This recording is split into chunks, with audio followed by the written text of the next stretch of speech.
আসসালামু আলাইকুম। ভারতের সাথে বাংলাদেশের যেই ভারতের একপাক্ষিক আগ্রাসন চলছে, এটাতে বাংলাদেশের একটা লাভ হয়েছে। সেটা হচ্ছে পুরো জাতি আমরা এক, দেশের প্রশ্নে দেশপ্রেমের জন্য আমরা এক জায়গায় চলে এসেছি। এটা হচ্ছে বাংলাদেশের লাভ। আর ভারতের কিছু মূর্খ ধর্মান্ধ যেসব এই যে বিজেপি আরএসএস যেগুলো আছে, শুভেন্দু অধিকারী সহ যারা এসব করছে, ওদের তো বাথরুম করার পায়খানা নাই, কয়দিন হাগার জন্য গুও থাকবে না পেটের মধ্যে।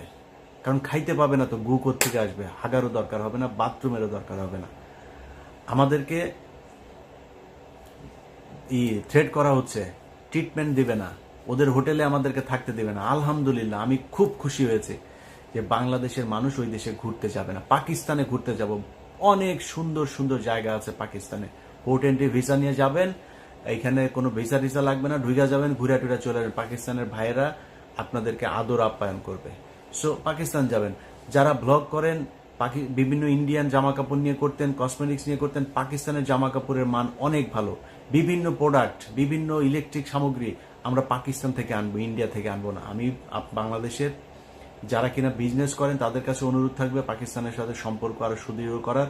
গ্যারান্টি দিলাম, এই বাংলাদেশের উপরে যদি কোনো বিদেশি আগ্রাসন, যে কোনো পৃথিবীর যেই দেশেরই আগ্রাসন আসুক, সবার আগে বাংলাদেশের মানুষের সাথে পাকিস্তান দাঁড়াবে। অতএব তাদের অর্থনৈতিক যে ভিত, সেটা মজবুত করার জন্য আমরা তাদের কাছ থেকে জিনিস কিনবো, আমাদের জিনিস তারা কিনবে। তাদের সাথে সাংস্কৃতিক, অর্থনৈতিক, রাজনৈতিক সব ধরনের একটা সম্পর্ক হইতে হবে। 1971 সাল ইজ গন। আমরা 71 সাল নিয়ে তাকাই না। 71 সালের মতো বাংলাদেশ পাকিস্তান জীবনে কোনোদিন আলাদা হবেও না। এটা একসাথ করার সময় ব্রিটিশদের চাল ছিল, একটার ওই মাথায় একটার এই মাথায়। সো এটা এমনিতেই আলটিমেটলি থাকতো না। আমরা এখনো এক হইতে চাই না, কিন্তু সম্পর্কটা মজবুত হইতে হবে। আমার দেশের কোনো সমস্যার জন্য যাতে পাকিস্তান তাদের পারমাণবিক অস্ত্র থেকে শুরু করে যা যা প্রয়োজন, সেটা যাতে আমরা মনে করতে পারি এটা আমাদের, এবং ভারত সেটার জন্য যেন ভয় পায়, আমাদের সেই সম্পর্কটা তাদের সাথে থাকতে হবে। অতএব আমরা পাকিস্তান যাব। যারা চিকিৎসক, আপনাদের কাছে অনুরোধ, আমাদের এখন সবচেয়ে বড় সমস্যা যেটা আমরা মনে করছি, যে না পারতে অনেক মানুষকে ভারতে যেতে হয়। আপনাদের বাংলাদেশের চিকিৎসকদের কাছে হাত জোর করে অনুরোধ করছি, বাংলাদেশে অনেক খারাপ ডাক্তার আছে, অনেক খারাপ হাসপাতাল আছে, অনেক ভালো মানুষও আছে। অতএব ভালো মানুষ ডাক্তার যারা আছেন, ভালো মানুষ বিজনেসম্যান যারা আছেন, আপনাদের কাছে অনুরোধ, গাজীপুর, নারায়ণগঞ্জ, সাভার, অন্তত এইসব জায়গাগুলোতেও, বিভাগীয় শহর, এই জায়গাগুলোতে যদি বড় বড় কিছু ভালো ভালো হসপিটাল করেন, যেটার এই ডাকাতি করবে না, রিপোর্ট করার নামে, টেস্ট করার নামে মানুষের গলা কাটবে না, এরকম অন্তত সারা বাংলাদেশে 10 জন মানুষ কি আপনারা নাই? 10 জন মানুষ 10টা জায়গায়, বিভাগীয় শহরগুলো সহ ঢাকার এই শহরতলি জায়গাগুলোতে কয়েকটা হাসপাতাল করেন। আমার বিশ্বাস বাংলাদেশের মানুষ এইখানে যদি ভালো ট্রিটমেন্ট পায় তাহলে বিদেশে যাবেন। আপনাদের কাছে অনুরোধ, ডাক্তারদেরকে এগিয়ে আসতে হবে। সো আপনারা এটার ব্যবস্থা নেন।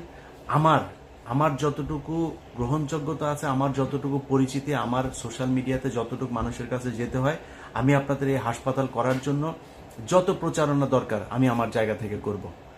সবগুলো ক্ষেত্রে আমি আপনাদের সাথে থাকব।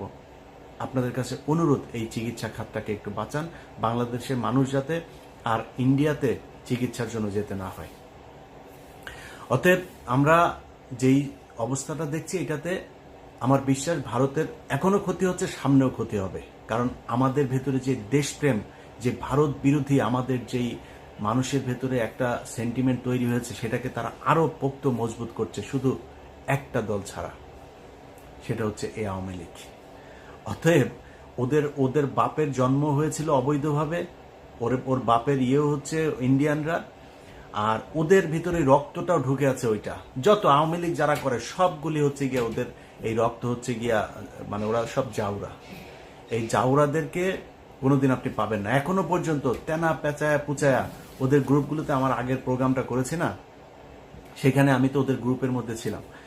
সেখানে ওদের কাজ হচ্ছে বিভিন্ন ধরনের আপনার করা, এই যে বানানো, কি বলে, রিপোর্ট, এগুলোরে ওরা এই এই আমেরিকাতে, তারপর ইউরোপের বিভিন্ন দেশের বিভিন্ন গোয়েন্দা সংস্থার কাছে ওরা এগুলো পাঠাচ্ছে। সেখান থেকে নিজম মজুমদার ওগুলি ইমেল অ্যাড্রেস দেয়, এই ইমেল অ্যাড্রেসে এইটা লিখে লিখে পাঠান, এইভাবে লিখে দিচ্ছে। তো লিখে তারপরে কি দিচ্ছে যে বাংলাদেশে হিন্দুদেরকে অনেক, আজকে 30 জনকে ধর্ষণ করেছে, কালকে 40 জনের বাড়িঘর ভাঙচুর করেছে, আজকে অমুক জনের ছবি দেয়, হিন্দু একজনের ছবি দেয় ধুতি টুতি পরা, এদেরকে এইভাবে আজকে ইন্ডিয়া পার হয়ে যেতে করছে। তো অন্যান্য দেশের গোয়েন্দা সংস্থা তারা তো আর মানে কচু খায় না, তাই না? তারা তো জানে, তারা তো তথ্য নিবে, তারা তদন্ত করবে, করে দেখবে না এগুলো কি হচ্ছে, এগুলো করছে। আমি বাংলাদেশের হিন্দুদের কাছে অনুরোধ করব, হিন্দুরা আসলে, আপনাদেরকে কোনো কিছু চাপ দিয়ে বলানো হচ্ছে না, আসলে আপনারা হিন্দুরা কেমন আছেন? আপনাদের উপরে আমাদের মুসলমানদের ধর্মীয় কারণে আসলেই কি আপনাদেরকে টর্চার করা হয়? আমি ইলিয়াস বললাম, যদি করা হয় প্লিজ আমাকে বলবেন, আমি আপনাকে লাইভে নিয়ে আসবো, সারা বাংলাদেশের মুসলমানদের কাছে বিচার চাইবে একজন হিন্দুকে কেন এভাবে টর্চার করা হয়। ইসলাম যদি কেউ প্রতিষ্ঠা করতেও চায়, জোর করে আপনার প্রতিষ্ঠা করা না, ইসলামের সৌন্দর্য দিয়েই আপনাকে আকৃষ্ট করা হবে। সো আপনার যদি মনে হয় যে আপনাকে মুসলমানরা টর্চার করে, আপনি আমাদের বলেন, আমরা আপনার পাশে দাঁড়াবো। আমি কথা দিচ্ছি, অনেক মানুষ হয়তো মনে করেন আমি খুব হিন্দু বিদ্বেষ, আরে ভাই আপনার বিদ্বেষ দিয়ে আমি কি করব? বাংলা পৃথিবীর মধ্যে 180 কোটি 200 কোটি মুসলমান, এত মুসলমান দরকার নাই তো ভাই, বহুত মুসলমান আছে, মুসলমানরাই ইসলাম পালন করেন। আপনি হিন্দু কোন ধর্ম পালন করলেন আমার সমস্যা আছে না, আপনি আপনার ধর্ম করেন ভাই, আমি আমার ধর্ম করব। আমি আমার ধর্মের সৌন্দর্যটা, আপনার সাথে যদি ওইরকম সম্পর্ক হয় আমি বলবো যে ভাই আমার ধর্মটা এই, আপনার ভাল লাগলে আপনি ডিসিশন নিয়ে নেবেন আপনি কোন ধর্ম পালন করবেন। সো আপনাদেরকে জোর করে কেউ ধর্ম পালন করাইতে যাবে না, এবং ধর্মের কারণে বাংলাদেশে কোনোদিন কোনো হিন্দুর উপরেই করে না। যদি সত্যবাদী হয়ে থাকেন তাহলে স্বীকার করবেন এই বাংলাদেশে সবচাইতে বেশি নির্যাতন হিন্দুদের উপর করেছে আওয়ামী লীগ। অতএব সাধারণ হিন্দু আপনারা যারা আছেন, আপনাদেরকে বলবো আপনারা সারা দেশের সবাই মিলে একটা সমাবেশ করেন, ঢাকাতে একটা ডেট দেন, আপনারা ওই সমাবেশে আসেন, আপনাদের সাথে আমাদের লোকজনও থাকবে আপনাদের সাথে সংহতি জানানোর জন্য। সারা পৃথিবীকে আপনারা জানিয়ে দেন যে বাংলাদেশের হিন্দুরা আসলে কেমন আছে। তারা ভারতের বিভিন্ন গণমাধ্যম দিয়ে সবচাইতে স্পর্শকাতর একটা খবর, আমি সেটা করতে পারি নাই, সত্যতা যাচাই করতে পারি নাই, তাদের ওইখানে লেখালেখি হচ্ছে ডেইলি স্টার যেহেতু ইংলিশ পত্রিকা, ওদের ওইখানে কিছু পত্রিকা নাকি তারা ছাপছে, যেটা তাদের ছাপাখানায় এটা করা হচ্ছে, যেটা বাংলাদেশে যে কপিটা যাচ্ছে ওই কপিটা না, আলাদাভাবে তারা 100 করে কপি ছাপছে, যেই কপিগুলো পৃথিবীর বিভিন্ন জায়গায় দিচ্ছে। ওই কপিগুলোর ভেতরে তারা এই হিন্দুদের উপরে খুব টর্চার হচ্ছে, সব ঠিক থাকছে, এই দিকের পেজ ওই দিকের পেজ সব ঠিক রেখে শুধুমাত্র হিন্দুদের কিছু নিউজ, এই সংখ্যালঘুদের উপর নির্যাতনের কিছু নিউজ সেখানে ঢুকিয়ে দেওয়া হচ্ছে। ওই কপিটা তখন পাঠিয়ে দেওয়া হচ্ছে। এখন একটা ইংলিশ পত্রিকার যখন মূল কপি আপনাকে প্রিন্ট কপি যখন দেওয়া হবে, তখন তো একটা দেশ বিশ্বাস করবে, ও আচ্ছা ডেইলি স্টারের মতো পত্রিকা এটা বলেছে, তাহলে তো বোধহয় এটা সত্যই।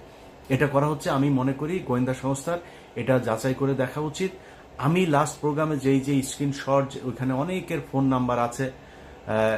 লেফটেন্যান্ট কর্নেল রেদওয়ানকে শুনলাম গ্রেপ্তার করা হয়েছে, জেড খান পান্না তাকে গ্রেপ্তার করা উচিত। যে ফোন নাম্বারগুলো, বাংলাদেশি ফোন নাম্বারগুলো যেখানে দেওয়া আছে, অনেকের ছবি অনেকের ভিডিও সেখানে প্রচার করা হয়েছে, আপনাদের উচিত তাদেরকে ধরে জিজ্ঞাসাবাদ করা। পরবর্তীতে আমরা 10 তারিখের একটা ষড়যন্ত্রের কথা 8 তারিখে প্রচার করেছিলাম, 30 তারিখেরটা 29 তারিখে প্রচার করেছিলাম। সামনে হয়তো এরকম অনেক কিছু হবে, সেটা আমি জানবও না, প্রচার হবে না, প্রকাশ পাবে না, তখন তারা একটা বিশৃঙ্খলা তৈরি করার চেষ্টা করবে। সো আমি মনে করি যে আপনাদের উচিত এই বিষয়গুলো খুব, গোয়েন্দা সংস্থার বিশেষ করে এই ব্যাপারে তৎপর হওয়া উচিত। তারা কি করছে, এই কারা কারা ছিল, এই নাম্বারগুলো কাদের কাদের, তাদেরকে ধরা উচিত। তো যাই হোক, আমরা অনেকের কাছেই শুনি যে বর্তমান সরকারের সময়ও আমরা অনেক সমালোচনা করছি। এই সমালোচনা কেন? আমি আমার কথা বলি আর কি, আমি আসলে কোনো দলের কাছ থেকে সুবিধা পাওয়ার জন্য এই 5 বছর এত ঝুঁকি নিয়ে এত কিছু করি নাই। এখন আমি ধরেন ডক্টর আসিফ নজরুলের বিরুদ্ধে কথা বলেছি, আমি বিএনপির ফখরুলের বিরুদ্ধে কথা বলেছি। এখন আমি যদি বাংলাদেশে যাই, আমার কি করবেন? আমারে মানে মেরে ফেলবেন, আমার জেলখানায় নিয়ে ঢুকাবেন না তো। আওয়ামী লীগের সময় তো এর চেয়ে ভয়ঙ্কর অবস্থা, আমি বাংলাদেশে যাওয়া মানে আমি ডেড, মানে শুধু মারা যাওয়াই অন্য জিনিস, মানে মারা যাওয়ার আগে যে আমার উপরে কত টর্চার চলতো সেটা আপনারা অনুমান করতেই পারেন। ওই সময় ভাই কথা বলেছি, আর এখন আমার কি করবে বাংলাদেশে গেলে, কিসের জন্য কথা করতে হবে, আপনারা ভয় পাইতে হবে। সো আমি মনে করি ফখরুল ইসলাম কিছু কথা বলেছে, এই কথাগুলো বিএনপির কথা না, কারণ বিএনপির তারেক রহমানও এই কথা কোনোদিন বলে নাই, বিএনপির কোনো সাধারণ কর্মীও এই কথা কোনোদিন বলে নাই।